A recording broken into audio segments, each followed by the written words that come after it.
to the flag of the United States of America and to the republic for which it stands, one nation, under God, indivisible, with liberty and justice for all.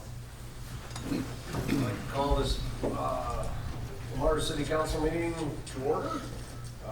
Tuesday, June 1st, or June 21st, 2022. We'll start off with a roll call. Goodchild? Yes. Donlin? Yes. Wick? Sturgeon? Present. Bruns? Yes. Accept the motion to approve the agenda as presented. Motion to accept or approve the agenda. Okay. Motion and a second. All those in favor, say aye. Aye. Opposed? Motion carried. General discussion, citizens time.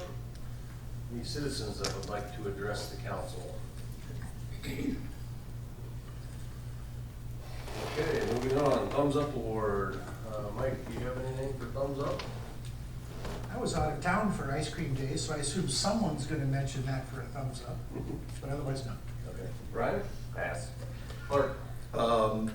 Thumbs up to an employee of the city.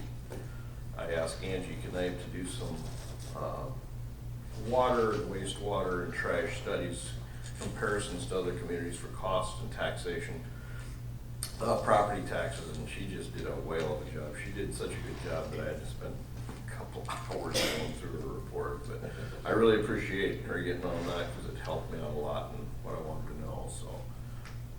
Angie Knight. Very good.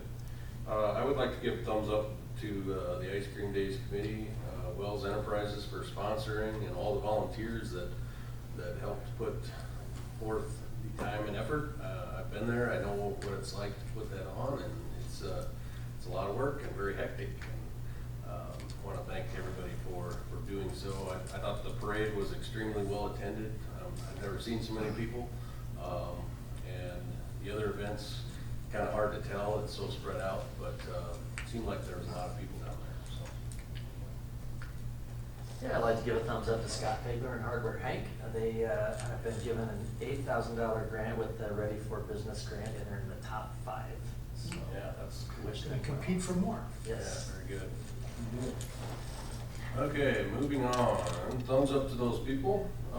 Consent items. We have an approval of the June 7, 2022 regular meeting minutes, list of bills for period ending 6/16/2022, monthly financial statement for May 2022, renewal of liquor license for Archie's, resolution granting cigarette permits, urban revitalization tax exemption requests, appointments, interfund transfer resolution, request to close the street for the 4th of July, and request to close the street for Crazy Days.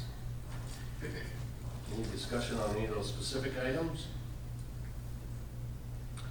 Motion to approve consent items 1 through 10, including resolution 2217 and resolution 2218.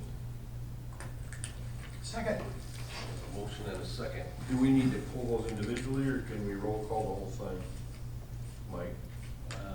This Whole thing. This might- You can roll call. Any further discussion on any of those items? Not, we'll have a roll call vote. Sturgeon? Yes. Bruns?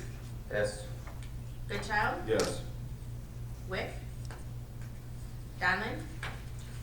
Yes. All right, motion carried. Moving on to action items. The Hawkeye Avenue, 12th Street intersection replacement project. So JEO Consulting Group has prepared plans for Hawkeye Avenue and 12th Street Southwest intersection PCC replacement project. Portions of the area are showing severe cracking and failure. This project is not a complete removal and replacement of the entire intersection, but a replacement of those areas that are failing.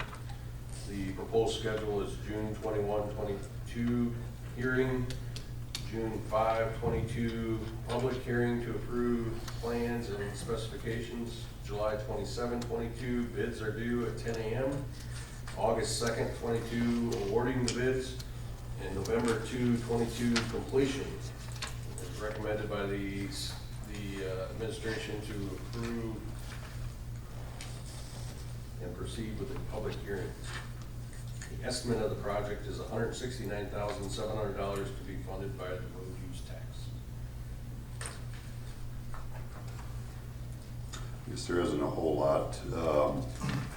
Baylor is here from video, if there's any specific questions, but I didn't include every single page of the project. I just gave you the one page that gives you, shows you what exactly is getting removed and replaced. It's not a lot, but unfortunately it's in kind of odd locations. So how it is it's broken down basically into 3 different work areas. And that was done to allow or ensure that each business there still has at least one access. So it would have been nice if we could have done it all at one time, but that would have meant a prolonged period where nobody could get to the hotel or Baymont. So you broke it into 3. And there'll be detours set up for each, but As it stands, as I read this, it allows for 20 working days, 4 weeks, I suppose that is. Is the intersection tied up that entire time, or is there gonna be certain parts that No. aren't passable, or? no, you'll still be able to get, I didn't include there's, JEO prepared the detour sheets also, so each detour is broken down. No, you will be able to get north and south, we call it that on Hawkeye, Okay, through 2 of those phases for sure. Oh, it might be all 3 of them. It's all 3 of them, because we're gonna run the traffic through a single lane in those left-hand turn lanes. Turning is gonna be restricted. but it's gonna be passable the whole time? It should be, yep. I agree it should. On Yeah, Hawkeye, that's how we planned it out, Okay. yep. on Hawkeye, for sure. Not necessarily 12. That is correct, yep. 12th Street, like, when they're redoing that big strip in front of the intersection, going across that way in the intersection, that'll be closed down when they're doing that work. And that might take, I'd like to hope if the soils are good under there, they can remove it and, pour it back the next day or the day after that. And then we have quick setting concrete. You pointed out. use them for? Yeah. Yep. So we use M4 there, so then it would be 24 hours. Right. And then you could put traffic back on it. so not too long, okay, Yeah. good.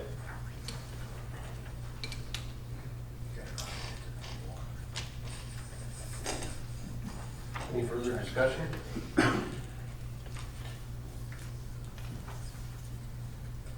Motion to establish July 5th, 2022 at 12 for a public hearing on plan specifications, form a contract, estimate of cost for the Hawkeye Avenue and 12th Street Southwest intersection, PCC replacement project, and to establish July 27th, 22 at 10 a.m. to receive and open bids, and said bids to be considered at the August 2nd, 22 council meeting. Second. Motion on the second. All those in favor say aye. Aye. Opposed? Motion carried. Moving along to wastewater improvements, the 2022 ultraviolet disinfection. Bolton and Mink has prepared plans for the wastewater improvements.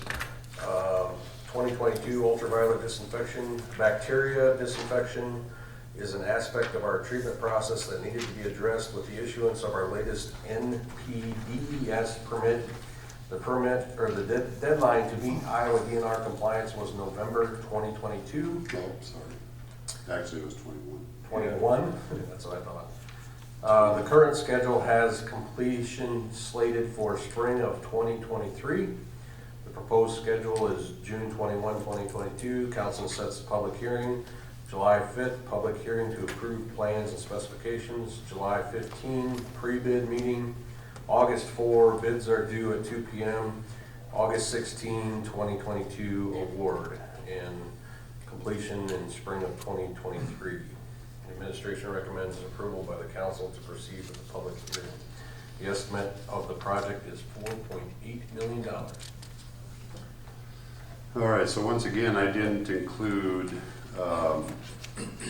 every page. I included pages that kind of get you an idea of where it would be placed. It's at the current municipal facility site,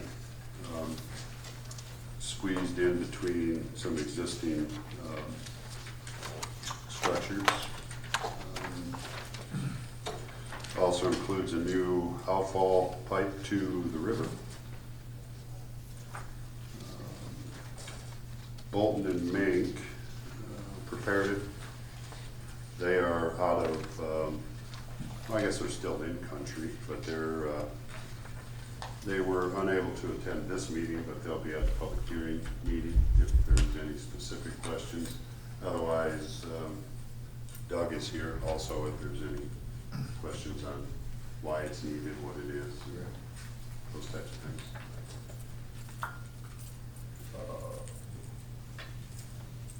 Some people may be wondering why, if a bunch of improvements and increased remodeling is gonna happen out west at our west facility, why in the world we'd be putting money into our east facility or our original old plans. So just a simple explanation for that is because, Doug, you can help me out on this a little bit if you want, but we're not gonna abandon the old plant. It's basically gonna become a glorified pumping station. And I think it's been decided to dump into the Floyd River and not the west branch of the Floyd River. So this is the last stage of product going back in the river. Is that right, Doug? Correct, correct. We have better limits if we dump into the Floyd rather than the west branch. Right. So it's in our favor to do that. That's why, yeah.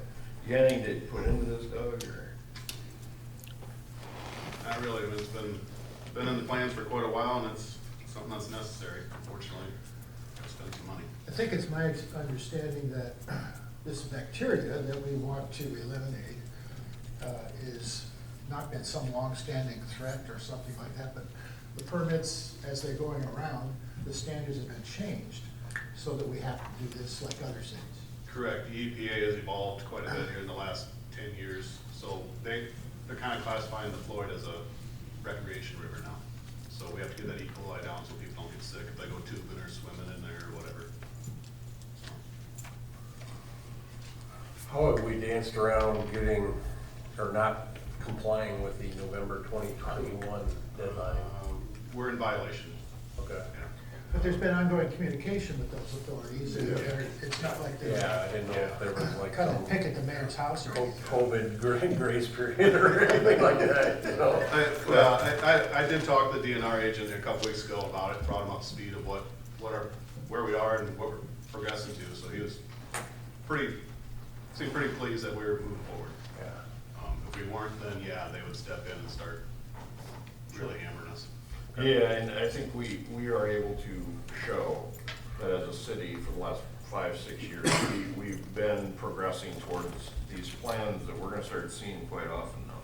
We're gonna start seeing some of this stuff. And so I think they recognize our progression forward. Yeah, I think so, yeah. Yeah, so.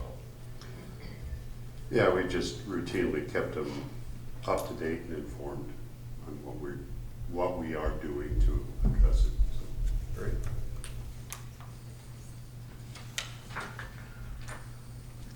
And the other thing that maybe needs to be said is that the city of Lamar's is the customer. We're the client, or we're the one responsible to the DNR. We have customers of ours that are responsible to us. So it just kind of gets kicked down, but it's kind of like the buck stops here. This is where we are, so just a little explanation for people that might be a little bit confused on some of this stuff.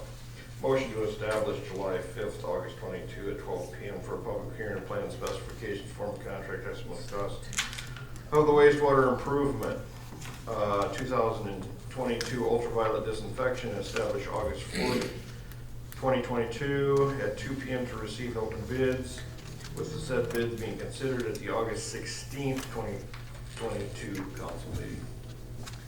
I'll second that. A motion and a second. Any further discussion?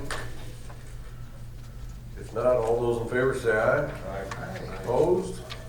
Motion carried. Thank you, Doug. State Recreational Trails Program Funding. Application has been prepared to submit for State Recreational Trails Program funding for Phase 1B of the Plywood Trail. As the contract authority for the construction, the City of Lamar's must be the applicant. Phase 1B consists of the south end of Lamar's C38 to the north end of Phase 1A, west branch of Floyd River. The application is due July 1, 2022 to the Iowa DOT with full award in the fall. A 25% minimum match from the local agency is a requirement of the funding. The request is for $300,000. Administration recommends council approve for application submittal. Local costs to be reimbursed to the city by the Lamar's Area Betterment Foundation of the Plywood Trail Foundation. Last fall, $300,000 of the federal recreational trail funds was awarded to the project. Phase 1B is estimated at $1,683,276. And I believe this is the third or fourth year we have applied for this very same. Probably at least 4. At least 4, this very same grant. But having been recently awarded some federal recreation trail funds, we're hopeful that we'll get some state dollars. So. And Jason, isn't it true, you kind of move up, I mean, the first year, you're almost guaranteed not to get accepted, so it gets a little more likely you'll be given an amount, and maybe they might even give you ideas on how to fix it, look more attractive. Yeah, consistently improved in the rating system, so take it a shot. Motion to adopt resolution 2219 to approve submittal of application for state recreational trails program funding for phase 1B of the Plywood Trail. Second. We have a motion and a second. This one requires roll call. Donlin? Yes. Goodchild? Yes. Bruns? Yes. Sturgeon? Yes.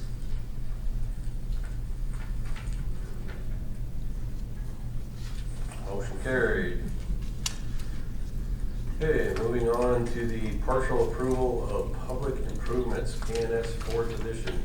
KNS LLC is requesting council consideration of acceptance of the remaining public improvements within KNS 4th edition. Installation took place over the course of 2 years. Council previously accepted a portion of the improvements on March 2nd, 2021. This request is for the remaining of the improvements on 3rd Avenue Southeast.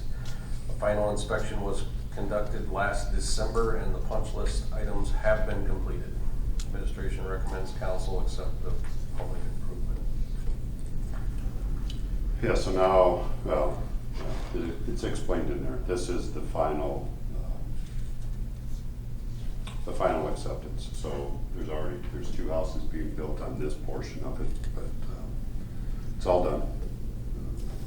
And we wait for them to plat their next section. But their punch list is complete. Yeah, this was waiting on, it could have been approved probably last fall, Some utilities or but I did, Mid-America? the last thing to get done was the streetlights, Yeah, okay. so. I recall that. Motion to approve the public improvements on 3rd Avenue Southeast and KNS. Second. Got a motion and a second. All those in favor, say aye. Aye. Motion carried. Moving on to the vacant building ordinance. At the June 7, 2022 meeting, council held a public hearing regarding the addition of a vacant building ordinance to the Lamar's Code of Ordinances. The motion to approve the first reading at the time failed for a lack of second. However, council did recommend some changes be made and it brought back. Attached is the revised ordinance.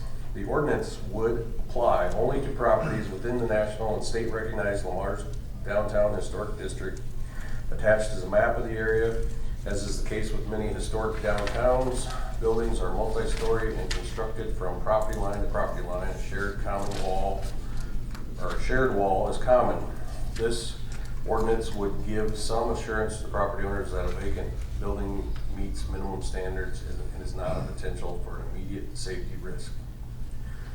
Administration recommends council proceed to a public hearing. Discussion regarding the permit fee also occurred.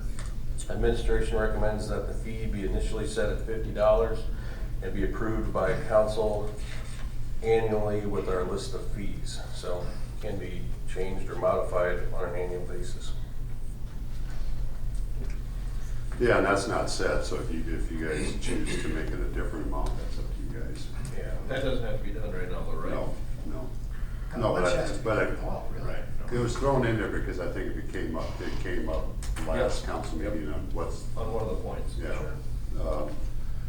So I think I distributed, so attached in your packet is the revised. What it doesn't show is what has changed, but we can go over that stuff. I distributed just kind of my red line marked up version to all of you, so you had that to compare it to. Yep. It was helpful. So we can just go through this real quick. First page, it used to, way down on the bottom, E, 161.2E. 180 days used to be consistent in there as far as when determining a building is vacant. That was changed to 1 year. The next sentence, storage of products or materials unrelated to a business does not constitute occupancy, because that is new. The unrelated to a business is new.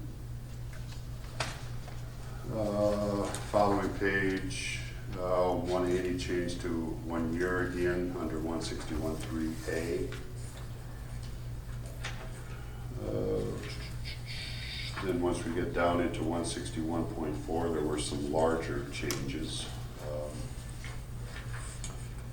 I believe. Well, the utilities were gonna be left on now. Yeah, Brian, you brought up the point, I think.